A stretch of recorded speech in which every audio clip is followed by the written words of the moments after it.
IPMNation.com. All right, this is Tristan Omand, and you're listening to Local Outbreak, part of IPM Nation on 100.1 The Planet.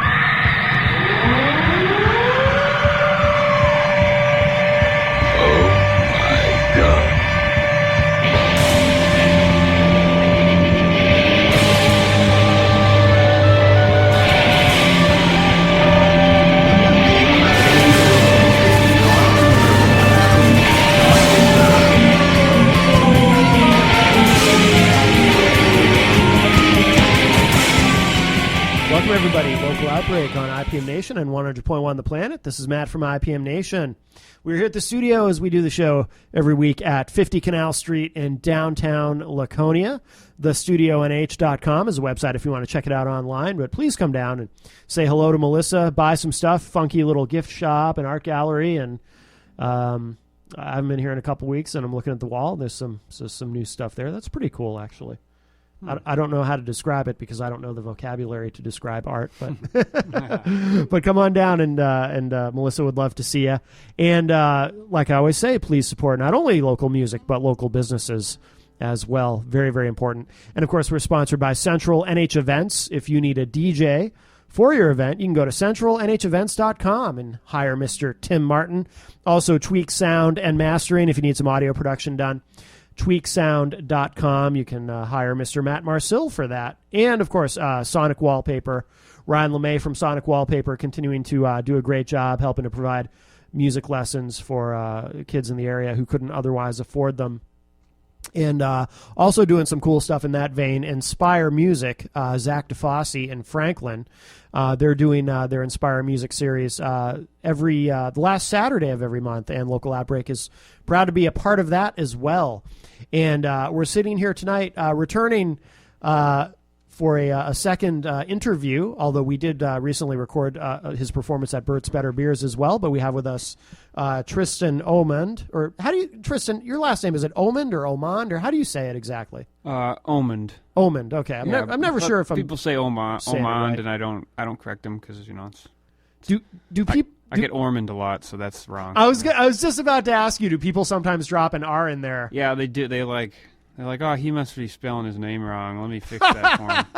Well, it's a New England thing because, we like to move our R's around, like the R's that some people drop at the end of a word. You got to do something with it. It's got to go somewhere. The R's, you mean? No, it's the law of conservation of R's. Yeah, exactly. R's can neither be created or destroyed, only moved. Mm-hmm. Okay. So, I think Plato said that, no? I think he might have. Play-Doh. I think he was a New Englander. Yeah, I met him at Cumberland Farms once getting coffee. Yes. So you've got... we were talking about this the other night at Bert's, but you've put out a bunch of music. I'm holding... Is this your newest release now, 11 Dark Horses? 11 Dark... That's my most current release. Current, I put it out in 2014. Okay, excellent. And how many discs have you put out now? I'm about to put out my fourth solo album in April. April 8th it comes out. Excellent. Well, you've got your guitar out, so you're going to play some stuff live for us tonight, and we can hear some studio tracks as well. And what do you want to open the show with? Well, I'm going to do a song off the new album. This is a song called Devil Don't Want Me Blues. Okay. And it's kind of like a... take on the old sell your soul to the devil thing. Yeah, it was like bluesmen. Robert Johnson, right? He allegedly does that story at the crossroads. Yeah. Midnight. So this song's kind of about like I try to do that, but the devil's like, nah, I don't think so. I don't even want you. So all right, you're gonna play this live for us. I just gave away the climax of the story. But... all right. You hear that? Yeah, no, sounds good. Whenever you're ready. All right.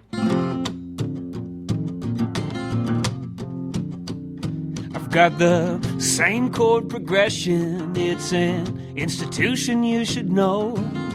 Take your unchecked aggression and hide it down below. Well, my fingers are hurting from the same old blues.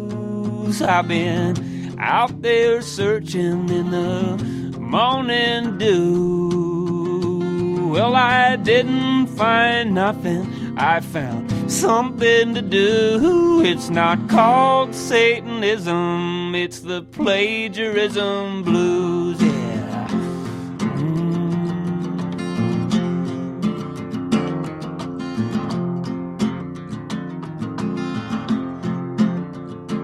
It was Sunday evening, head full of smoke, dozing off a little bit, hope I don't choke. Well, I tried to sell my soul to the devil, but he said he was good to go. He said, you got more problems than you'll ever know, that even I don't want you in your plaid flannel clothes. Go back to your flat top guitar, go on down the road, yeah. Oh, yeah. Ooh.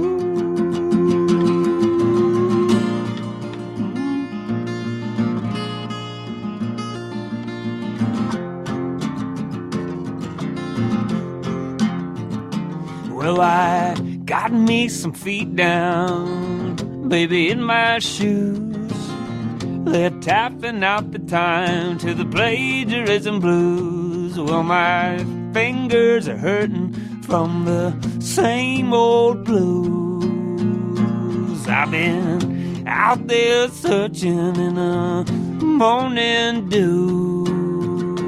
Well, I didn't find nothing, I found something to do. It's not called Satanism, it's the plagiarism blues, yeah.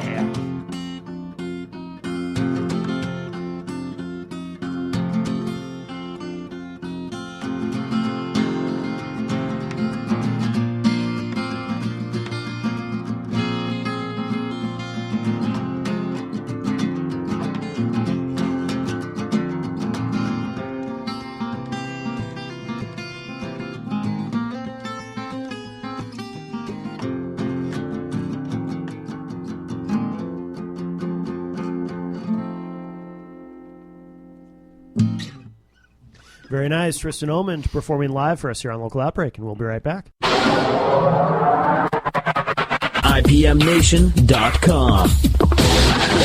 Welcome back, everybody. Local Outbreak on IPM Nation and 100.1 The Planet. This is Matt from IPM Nation. We're sitting here tonight with Tristan Omand, who, by the way, if you'd like to hear our previous conversation, we do archive all the episodes of Local Outbreak at IPMNation.com/Local Outbreak. If you go to that page, you'll see right there all the episodes that we've recorded here at the studio at 50 Canal Street in downtown Laconia. And for older episodes, just click the archive link, and it will take you to another page, which I think has them all in alphabetical order. And you can find my previous conversation with Tristan, which had to be, at least 2 years ago, right? At least, maybe 3. Might have been 2012. Yeah. 2011. Wow. Yeah. Wow, that long ago. Wow. Maybe. Yeah. We're in year 6 of this show, so it's Wow. it kind of becomes a blur. Yeah, for sure. And we were talking off air earlier too about you were on an episode of We'll Let It Large. Oh yeah. Okay, that's what it was called. With the great Glenn R.J. Willett, who do you have that? Like, do you have a copy of that or? No, maybe maybe Manchester Community Access Television has like a tape of it somewhere in their vaults. I doubt it, because that show, because there were 2 versions of that show. There was the one that would run in Manchester, and there was the other one that was strictly online at QCE News, which was Glenn's thing. And I think all those might have disappeared off of Ustream, unfortunately. It's too bad. Yeah. It is. I could have used that on my electronic press kit. Yes. No, it was fun. Yeah. I don't know. Yeah. I don't even remember what we talked about, but yeah, it was good. So let's see. So this is is this your 4th disc, or is your 4th disc the one that's coming out in April? My 4th disc is forthcoming. Okay, so this is your 3rd, 11 Dark Horses? My 3rd solo album, yeah. Okay. Mm-hmm. And you, who did the artwork? Did you do that? The front, that's by that's Dan Blakesley. Oh, that name's very familiar to me. He's a singer-songwriter. He's been playing for a long time. May have had him on the show. But he's a graphic artist as well. Okay. does amazing. He did. I don't know if you're familiar with the Heady Topper, that beer out of Vermont. No. A lot of times you see a Bernie Sanders picture, he's holding up a beer. Oh. It's this, drawing, but that's Yeah, Dan yeah. Blakesley art. Oh, okay. You might recognize some of his pieces if you Google him, but he's a Okay. great songwriter, really great guy. And but yeah, he did that in watercolor Okay. for 11 Dark Horses. Has he been in any bands? I think he's always been a solo guy. Okay. The name is really familiar to me. He's been I playing around think here I- for 20 years or so. Okay. I think I probably know him. Mm-hmm. Speaking of Bernie Sanders, so I thought of this because while you were getting ready before the show, I heard you just messing around a little bit with This Land Is Your Land. Oh, yeah. Well, it was more, I think it was Zero My Sunshine, but Is that what similar tune. similar. I've never thought about it before, but it's a similar melody. You are my sunshine. This land is your. They're It's very a little similar. different. Yeah. Have you heard the Bernie Sanders? Oh, it's great. Yeah. He This recorded- land is your land. Yeah, This you've land heard. is my land.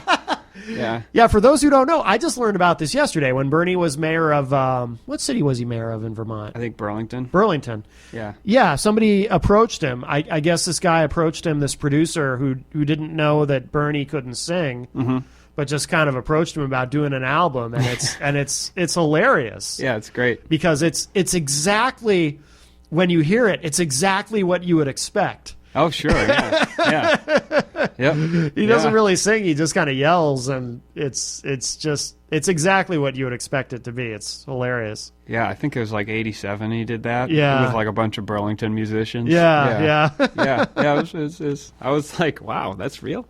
And, but sure enough, it is. So. Now I noticed the other night at Burt's, you had vinyl. Yeah. Have all of your releases been put out on vinyl? I've just done one. I did an album called Wandering Time. Yeah. That I recorded at the Kimball Jenkins estate in Concord. Oh, yes. In one of the old, rooms in the Victorian house that like high ceilings, great natural reverb. So we just set up a mic and we cut the album there in 2 days. And ended up doing a Kickstarter, raised about $2,000, and then put the rest of my money into my own and put out a vinyl record. Yeah.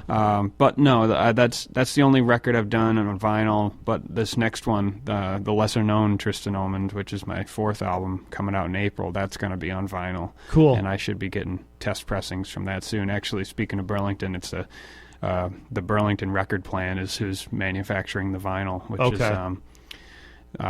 like Burlington. Vinyl manufacturers. It's like there's only a handful of them in the United States, and a lot of it. The problem is that they stopped making the presses that manufacture the vinyl. Right, because they thought vinyl was going to go 70s. away. Yeah, because because CDs have been out since. The concept of the CD has been out since like the mid 70s. They came up with CD technology, and then they saw it. Okay, this is going to be a big thing, so they started phasing out vinyl. So the companies that made the presses stopped making them. Right. So now, if you want to start your own, it's not that easy. So yeah.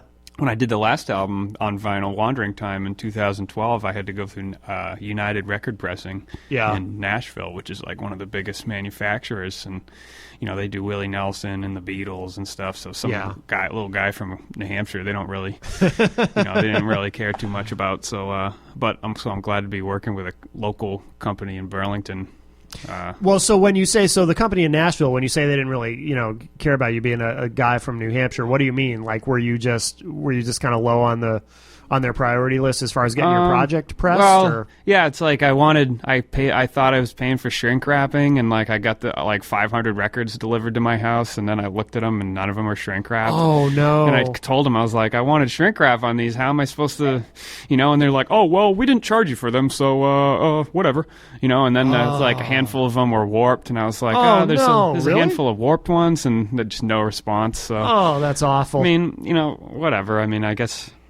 It is what it is. I'm not trying to talk crap about them or anything, but yeah. Well, they kind of deserve to have crap talked about them. To be honest with you, that's pretty horrifying. Yeah, it was kind of a bummer when I opened them and these aren't shrink wrapped. It was like instant. Yeah. I was so happy to finally, for first time in my life, have an album on vinyl. Yeah. And then I opened the boxes and they weren't shrink wrapped, which could have been worse. I ended up putting them in like the just regular record sleeve bags, like the clear plastic ones that you put your record collection in to keep. Oh yeah, that's a good idea. Yeah. Yeah, but so But that's because it's expensive. It's expensive to make vinyl. It's not absolutely. cheap. I mean, CDs, you can get 1,000 CDs for $1,000. Yeah. But easily, vinyl, you want 300 copies, you can pay $2,000 or at least. No kidding. Yeah, or more. Wow. And so it's expensive. There's a lot of costs that go into it. And once, you start the album, you put all this time writing, maybe a year into writing songs and narrowing them down, axing them. This one's not very good, so I'm going to cut it. I'm going to write another one. And you get into the studio or you do demos of the songs. So, this is what the album's going to sound like. Oh, I don't like this song, or I like this song. And then you get into the studio, you actually record the album. You may pay other people to play on it for you. And then you got to mix it, and then after that, you take it to a mastering guy to master it. So that's another thing. And then you got to do artwork. So you have an artist to do the art, and then you get quotes from the manufacturers, and it's this big process. And it's like, and then at the end of the day, it's like, how many I'm making? I'm only making 300 vinyl records, but I put all this effort into it. But, it's going to be online and all that too. But and I'm kind of a nerd. I kind of like that end of it too. Yeah, like getting into the details of the process making them, and it's I like it. So is it worth the investment in your? Well, obviously it must be if you're doing it again. But the vinyl, is because. Yeah, I know all the major label stuff now comes out on vinyl, which a lot of people don't realize. But everything, any major label release, and probably most of the bigger indies, everything is released on vinyl. Sure. Which a lot of people, there's still, I talk to people all the time who have no idea, who think that it happened what was supposed to happen in theory, that vinyl would eventually fade away. Right. And they think that it did, and then they're surprised when they walk into a store. Even major retail, like Barnes & Noble has a vinyl section, and they're like, wait a minute, this is new. How can this be on vinyl? Yeah. Because a lot of people's preconceived notions is like, that you're talking about that mildewy stack of records in my basement or my attic. Right. Oh, yeah, I remember vinyl. Yeah. It's like, actually people really care about it and love it. And it's like, I have records at home from the 30s, for like the 40s. I think the modern LP came out sometime in the mid to late 30s or something. But I've got like old vinyl, and if it's clean, it sounds great. Oh yeah. But if you get a CD, CDs are great as well for certain purposes. But a real made CD only lasts about 20 years before the chemicals start breaking down in it. But I didn't know that. A burned CD only lasts about 7 or 8 years before it starts breaking down on the inside. Oh, I didn't know that. Like the actual chemicals, you look at it and like on the bottom, and it'll look kind of weird, foggy. Oh, see, that's interesting. I didn't know that. I always assumed that they just kind of last forever if you take care of them. Well, maybe if they're in like temperature controlled and like humidity controlled environments and stuff. But they have a shelf life, and like tapes. Yeah, cassettes, like they get stretched out. Cassettes. Yeah. Sometimes like when like they're going back, we're doing the Bob Dylan master, the basement tapes. They'll go through some of the analog tape, like the reel-to-reel tapes, are in such bad condition that they have to like iron them with an actual clothes iron to get them to straighten out, and they have to just very delicately undo it. So I think like people are. There's a real like attachment to vinyl, and it's something special because like nothing sounds better. It sounds great. It's cliche to say that, but it's true. It really doesn't. It has a warmth that has that warmth nothing else has. It's the only way to describe it. Like at home, I have a Magnavox record console, so it's like a 1960s like where you match the record console to the furniture in your house. Like, I got mahogany finish, so okay, here's the mahogany model Magnavox, and it's got like 6 speakers, and you put the record on the spindle, and you turn the switch, and the arm comes up and knocks the record down, and then it plays it, and it's all vacuum tubes. There's like probably 20 tubes in there at least. Wow. I got it at Goodwill for $15, cleaned it all out. No kidding. Yeah, this was like 5 or 6 years ago. Oh, wow. And then I went through, I replaced 4 of the power tubes, and like recently last year I replaced a couple little capacitors. I went to the electronics store and got 2 50-cent capacitors and replaced each one, and it made the sound so much better. Wow.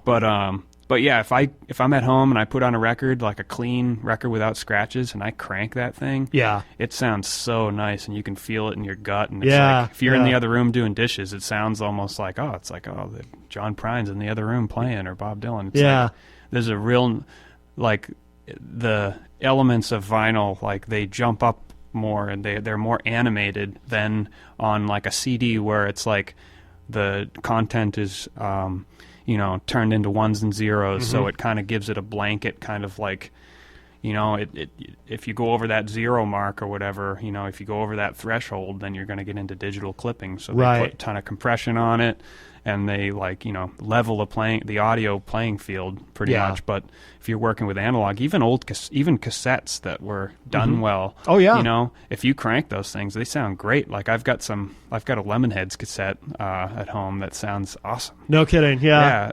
Yeah, but there's been so many different kinds of like audio format and like varied like types of like LPs and tapes, to where like you can get a good sounding one and you can also get a real cheap pressing one. So I can go on for hours. Cassettes? Sorry. No, that's okay. Cassettes hung on for a lot longer too than I think anyone expected, because I remember when people were saying, okay, well, CDs have taken over and cassettes are going to go away completely. And I think my theory on that has always been, because I don't think cassettes really went away completely until the early 2000s. No, and they're still being manufactured for like books on tape. Oh, and, yeah. Like a lot of people who are like blind and stuff, they use them because they can stop and start them. And when you stop them, it leaves right off on that place. And you can feel for the buttons and you can press it again, So there's that. And then there's still a market for them, and a lot of bands and stuff are doing limited edition like cassettes and stuff. Yeah.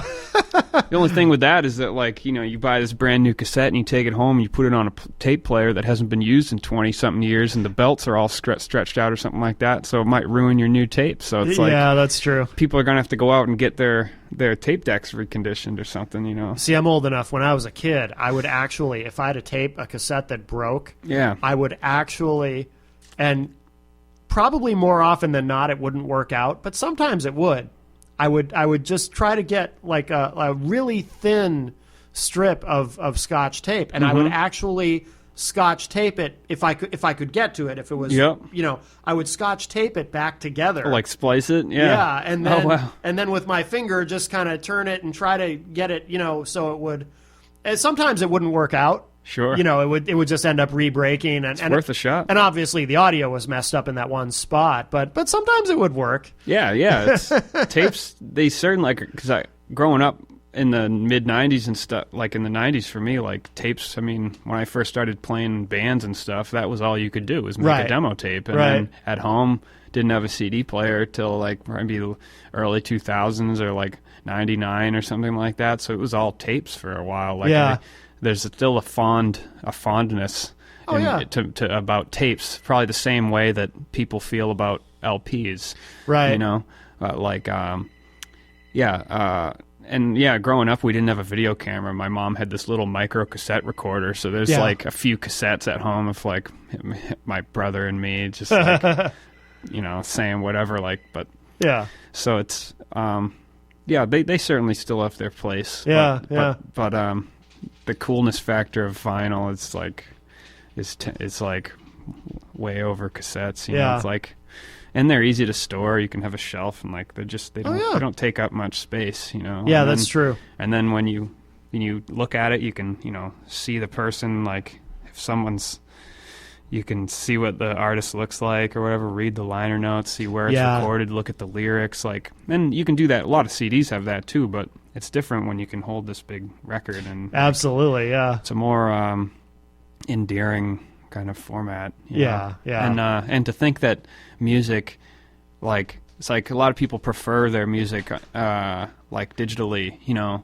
like just in a huge library, iTunes library and stuff. But it's like, and that's fine for some people, but for other people it means so much to them that they need that physical thing, and I don't know, the way I see it, it's like, oh, what if something happens to your computer and then your whole collection of music that you've put together over like 10 years is gone. It's like, well, it's like because CDs have hung on too, and a lot of people think that CDs should have been dead by now, but up until a couple of years ago, I was working at a music store, and teenagers would come in all the time and buy CDs, and, because if you a lot of them, if you really like a band or an artist, you really want that. You want the you want the inserts, you want the liner notes and everything. And, Yeah, I feel like CDs are still. I mean, they definitely aren't selling as much as they used to, Right, but there's right. still a place for them, and they're easy. It's the Nashville handshake, like, oh, here, want my CD? You trade CDs with another artist or band, so it's the Nashville handshake. But yeah, and it's an easy medium. You can burn them. Yeah, it's a. I feel like every format has its place. Maybe not 8-track, but but CDs, are still good, and they're cheap to make. You can get them made quick, and they sound pretty good. Yeah, yeah, absolutely. So, well, why don't we let's hear another song, so we can do a studio track if you want, or if you want to play live, or whatever you want to do. Yeah, we'll listen to something off 11 Dark Horses. Okay. What do you want to play? Let's do the Place. Okay. All right. So this is The Place from Tristan Omand here on from his disc 11 Dark Horses here on Local Outbreak on IPM Nation and 100.1 The Planet.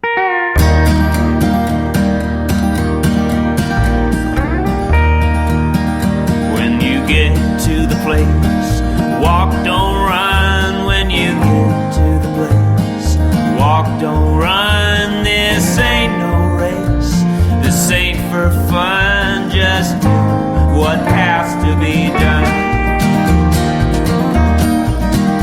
Oh, the old woodshed that I used to go, I bumped my head walking through the door. When I opened my eyes, guess what I saw? A map to the place where the pines grow tall. I grabbed my hat, put on my coat, my tire was flat, stuck my thumb out on the road, got picked up by a stolen car. I didn't ask questions, they brought me as far as 3 miles out from the place. Oh, when you get to the place, walk, don't run. When you get to the place, walk, don't run. This ain't no race, this ain't for fun. Just what has to be done.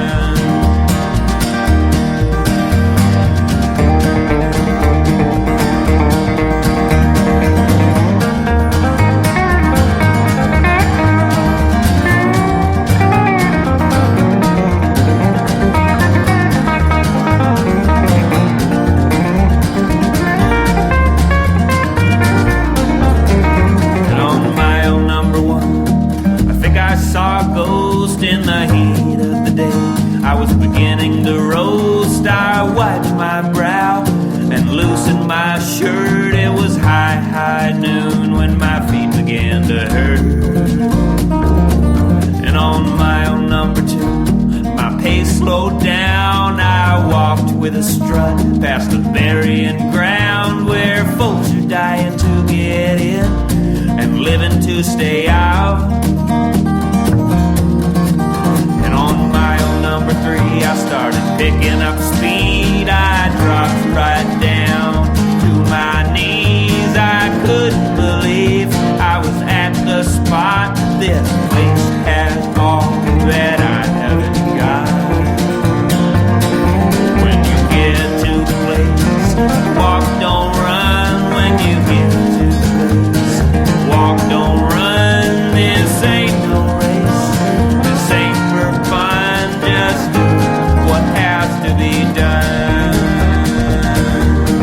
Yeah, when you get to the place, walk, don't run. When you get to the place, walk, don't run. This ain't no race, this ain't for fun. Just do what has to be done.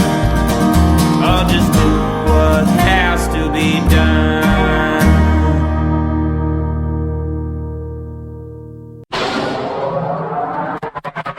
IPMNation.com. Local Outbreak on IPM Nation and 100.1 The Planet. This is Matt from IPM Nation. We're here at the studio at 50 Canal Street in downtown Laconia. The studionh.com is a website if you want to check it out online. But better yet, come on down, say hello to Melissa. And we are here this week with Tristan Omand. And he's got this disc, 11 Dark Horses. And you've got the new album coming out in April. Yep. What's that going to be called again? It's called The Lesser Known Tristan Omand. Okay. And April 8th is the iTunes release date and whatnot. Yeah. But I'm going to be doing a show, release show at the Stone Church. Excellent. April 16th. Oh, cool. And that's going to be a great show. So yeah, that's a great room. Tickets aren't on sale yet for that, and I haven't really announced it, but I figured I'd mention it. So yeah, that's going to be good. But The Lesser Known Tristan Omand, that's it's going to be my, I consider it my 4th solo album. Yeah. But coming out in April. And really excited about it. Have you say solo album? Have you played in some bands too, or? I played in bands. Yeah, I started playing guitar when I was like 9 years old, and then shortly after that, age 10 or 11 or whatever, I did like a talent show. Oh, It yeah? was like 5th or 6th grade, probably 6th grade. Yeah. Did a talent show. Me and I played electric guitar, and my friend played bass, and we were really into Metallica Yeah. at that time, and they released an album called Garage Days, and Yep. they had all these covers on there, so we did that Am I Evil song, Oh, which is okay. like King Diamond or something. Yeah, yeah. So we were 2 6th graders doing this metal, but instrumental, like, Yeah.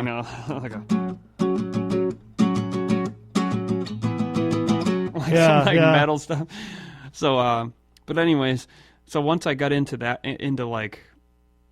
I started playing guitar. It's like I knew I wanted to play guitar, and I felt like I could do it like before I even started playing it, and had to beg. My mom didn't believe me that I would stick with it, and I Really? just kept on begging. Oh, I want a guitar.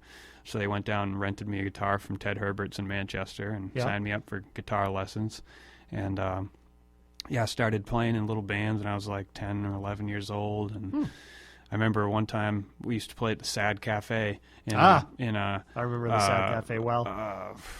They just closed within the last year, I think. Yeah. Did they really? Yeah, they're Oh, gone. boy. They're all done. But that's where a lot of bands played their first handful of gigs and stuff. yeah. And that was the place we had to play there because they recorded your set, and at the Yeah. end of the night they gave you a tape of your performance. So Yeah, we're like, yeah. if we edit the tracks, cut out the audience, whatever, we can make a demo tape or cut the 4 best songs from it Right, onto right. another tape. And so I can remember, like, it was like seventh grade maybe, and I remember the stipulation was if I didn't get a C in math, then I couldn't play the Sad Cafe on November 11th. I remember the date, so it was like, so it was like late 90s or something like that. Like, Yeah. and So yeah, I played in bands for a while, and got into high school, got in another band. Just never been without a musical project, and throughout all that, I always wrote at home Yeah. on my own. And it's right around high school, like junior in high school or so, is when I started kind of putting songs up online, the solo songs Yeah. of mine, and I never knew. I wanted to be able to just be the guy with the acoustic guitar, just be solo. I wanted Yeah. that, Yeah. but I didn't know how to do it yet. And I thought bands were just my outlet. So I played in bands for a while, and we released CDs and, went on tours and stuff. And, we did some good, we opened for some good acts, and we did, tours of the East Coast. And the Wow. last band I was in, we did one date of the Warped Tour. So that was like our big deal. Well, I remember you telling me last time you were on, but what was the band? The Asthmatics. Okay. Yeah. We were like a pop punk but rock and roll band. Like, we liked Tom Petty as much as we liked the Ramones. Yeah. So it kind of more on the rock and roll side. Is material from that project still online? Or? Yeah, I think there's a Bandcamp page of our last album that we cool. put out. Which still is good, came out good. Yeah. The band, we broke up or kind of dissolved around 2009, I believe, and that was the year I put out my first like solo EP, like demo EP thing. It was like a 5-song EP, and Now, why did the band end? Because it sounds like you had a good thing going. it was we were gigging a lot. We would do we'd do Friday, Saturday, Sunday weekend things. So I was working at a grocery store at Hannaford then, and so I would always ask, I'd be like, oh, I need the weekend off, or I need this off, or I would go in at noon on Sunday. Yeah. And we would play like Friday down in like Rhode Island, and then Saturday we would do like a show in Asbury Park, New Jersey, and then on like no, it must have been a Thursday, Friday, Saturday. So then by Saturday so on the third show we'd play in like New York City. We'd do the Lit Lounge, or we used to play this. We played this place in Queens once, which was a great show. This little Irish pub. Huh. But yeah, and then we'd drive on home, and I would go into work the next day, and I'd be talking to my coworkers, and they'd be like, "Oh, what'd you do last night?" "Oh, I got drunk at this party." Like, "Oh, what'd you do?" "Oh, I just watched TV." And then they look at me, "Hey, what'd you do, Tristan?" I was like, "Oh, I was and played in New York City last night." And they're like, "What? Yeah. How are you even here?" I'm like, "I don't know, man." It's just, but it just, so the band, I think it was. I don't want to talk too much about it, but we had some conflicts, like personalities that would clash and stuff like that. And me and the bass player have been friends for a long time, and we would get in arguments and stuff. And it just wasn't as easy as it should have been to just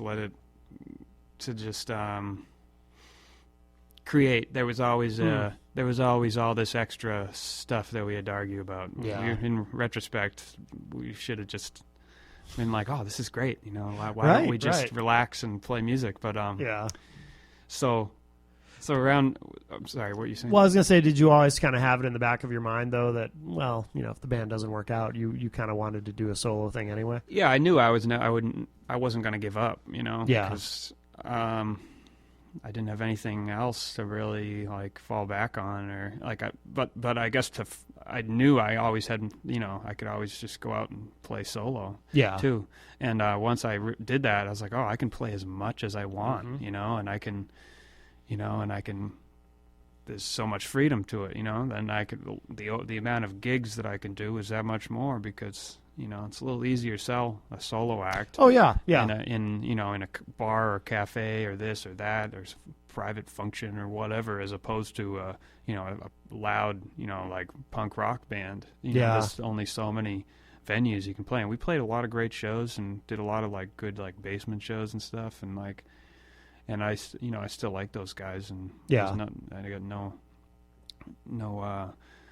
I harbor no resentment or anything, but like bands it's a tough thing to keep going, It is. And we had a van, and we were playing a lot, and so it's like three guys in a van for days, weeks on end, and it's a marriage of sorts, Right. Life can get in the way, and then it's a lot to ask sometimes. Like, you really have to just make it your life. And if you want to be lukewarm about it, then you kind of, it's a kind of survival of the fittest. Like, you're going to just, you're going to exist in whatever plane you end up existing in because of how much you chose to put into it. Yeah, but exactly. If you want to really pursue it, you have to just throw yourself into it. And the whole argument that I find kind of like, it kind of blows my mind a little bit when people are like, "Oh man, it's starting to feel like a job. Like, I don't know, blah blah blah." It's like, you're telling me you don't want to play your guitar and sing your songs for a job? Like, what would you rather do? Stock shelves? Would you rather like, work for someone else who is like, profiting way more off of the work you're doing? Right. Yeah. Or would you rather put everything you had into something? And yeah, sure, you could maybe be unknown and die a pauper's grave or whatever. Like, right. But who knows? Like, who knows if you don't try? Yeah, exactly. And like, I just, like, the way I see it, it's like, and I'm not discouraging, like I've worked my share of jobs and all that stuff, but you're giving away a lot, and if you're gonna spend a good amount of time of your life at a place, you should make sure that you're doing it for the right reasons, and because you're giving your time on Earth away in exchange for money. So exactly. And not everybody gets the chance to figure out what they love to do, and and get paid for it.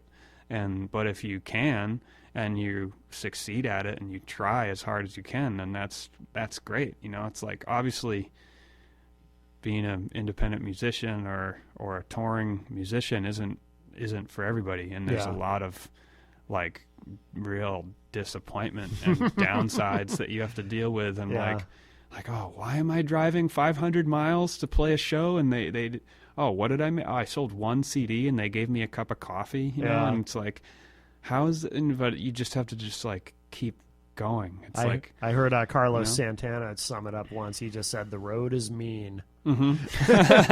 Yeah, right. Yeah, there's like a Tenacious D song like that too, I think.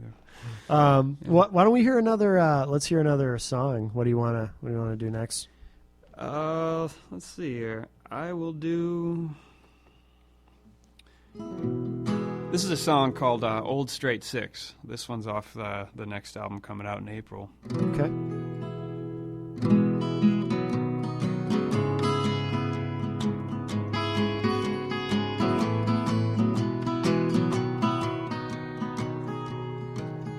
Well, you bend in my ear, you twist in my arm, you're taking the long way around the barn. Got a pocket knife, got a pocket watch, got no cherry wine or bargain scotch. Got an old straight six, it's 3 on the tree, and it's worn and tired and strong like me.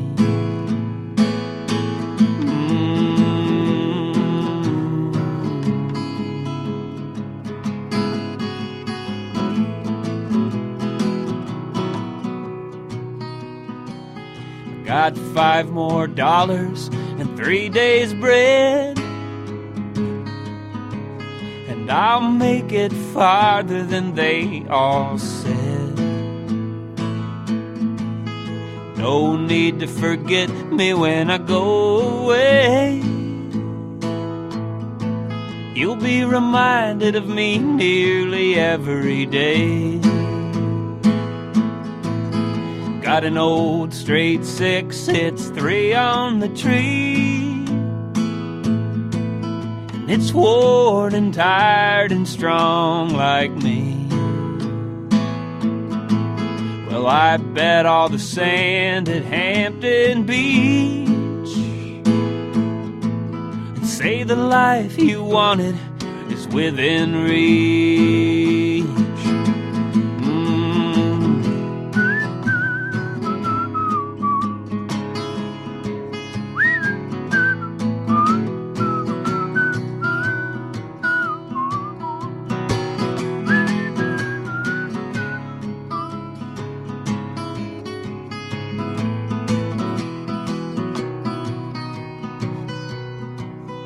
These chords have been used in every which way. It's not the chords that are used, it's the way they're played. Well, you bend in my ear and you twist in my arm, you're taking the long way around the barn. Got an old straight six, it's 3 on the tree, and it's worn and tired and strong like me. Well, I bet all the sand at Hampton Beach, say the life you wanted is within reach. Yeah.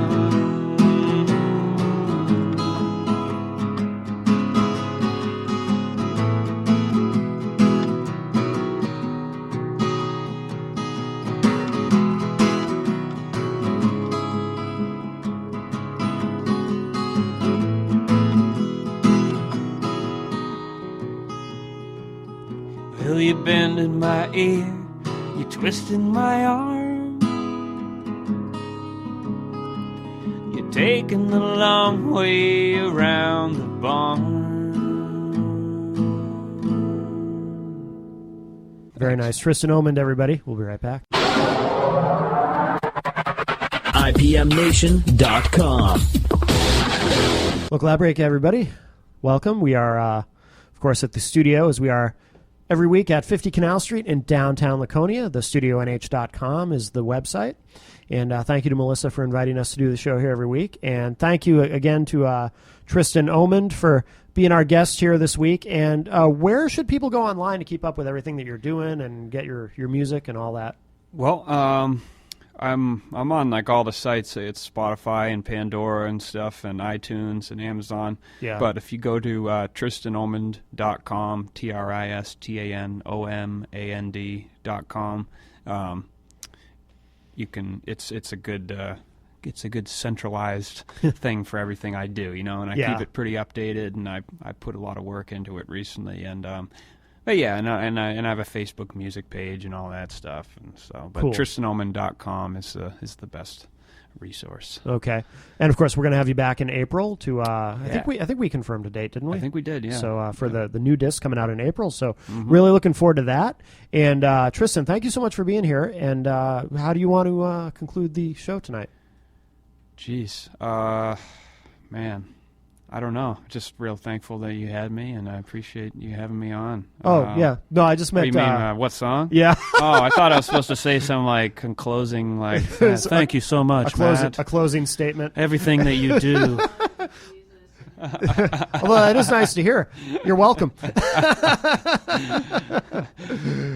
I just want to thank Matt Connarton. Would you like to announce your candidacy at this time? Are you running for anything? Yes, I'm running on any announcements? Bull Moose Party. No, I don't All right. Teddy Roosevelt, he never even went hunting, right? No, just kidding. Just a publicity stunt. No, sorry, Teddy. Oh, you mean you want me to play another song? Yeah. Oh, yeah. okay. Why not? Okay, great. Sure. Let's see, what do I want to do here? Oh, this one's kind of a tongue-in-cheek, so this is an unreleased song. Oh, cool. This one's called I Want a Van, and it's about my love and respect for a good conversion van. And it has some tongue-in-cheek references out there, so if you get offended, just know it's all in good fun. Maybe a Chevy G20 or a Ford Econoline, a Ram 1500 Dodge, I'd be doing fine. I want a van. Well, I daydreamed as I do, and I scoured classifieds. I've read engine reviews, gas mileage and a comfy ride, a conversion kit and a fold-down bed, a little black and white TV, velvet shades and tinted windows, a broken trucker CB. 800 or best offer, come on, take it off my hands. The ad said it purred like a cat, and it's perfect for a band. There's a bird's nest in the intake, and the muffler smokes a bit. It's been rusting in the yard since Santana had a hit. You know, those New England winters can be hard on a vehicle. Well, they tell me gasoline is the devil and diesel releases particulates. The internal combustion engine's antiquated, I just say they're full of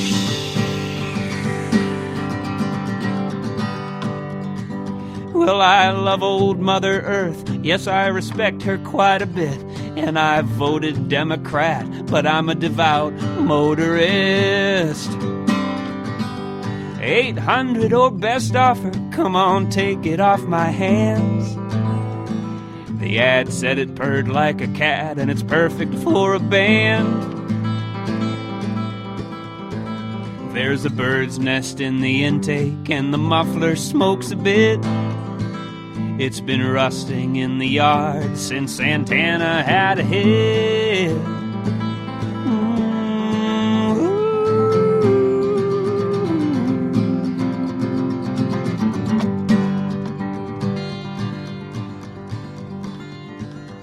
Well, your electric car is okay, I guess it goes from point A to point B. It's got 100-mile range and 1,000-pound battery. Well, I love to hear that motor run. I don't mind turning a wrench. Even the smell of burned up motor oil is a lovely welcome stench. 800 or best offer, come on, take it off my hands. The ad said it purred like a cat, and it's perfect for a band. There's a bird's nest in the intake, and the muffler smokes a bit. It's been rusting in the yard since Santana had a hit.